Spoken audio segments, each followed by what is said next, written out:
ଓଡ଼ିଶାର ମା ଭଉଣୀମାନଙ୍କ ପାଇଁ ପୁଣି ଥରେ ଖୁସି ଖବର। ପୁଣି ଆସିବାକୁ ଯାଉଛି ସୁଭଦ୍ରା ଯୋଜନାର ତୃତୀୟ କିସ୍ତି। ଅଗଷ୍ଟ ମାସ 9 ତାରିଖରେ ଆସିବାକୁ ଯାଉଛି ସୁଭଦ୍ରା ଯୋଜନାରେ 5,000 ଟଙ୍କା। ଯେଉଁମାନଙ୍କର ସବୁ ଆଗରୁ ଟଙ୍କା ଆସିଥିଲା ସୁଭଦ୍ରା ଯୋଜନାରେ, ସେହିମାନଙ୍କର ପୁନର୍ବାର ଅଗଷ୍ଟ 9 ତାରିଖ ଦିନ ସୁଭଦ୍ରା ଯୋଜନାରେ ଟଙ୍କା ଆସିବାକୁ ଯାଉଛି 5,000 ଟଙ୍କା।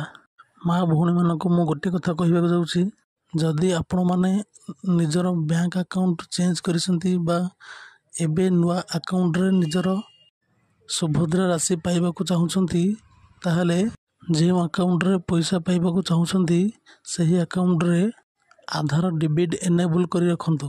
ଯାହାଫଳରେ କି ଆପଣ ସୁଭଦ୍ରା ଯୋଜନାରେ ପାଉଥିବା ଟଙ୍କା ଗୁଡ଼ିକ ସିଧାସଳଖ ଆପଣ ଚାହୁଁଥିବା ଆକାଉଣ୍ଟରେ ଜମା ହେଇପାରିବ।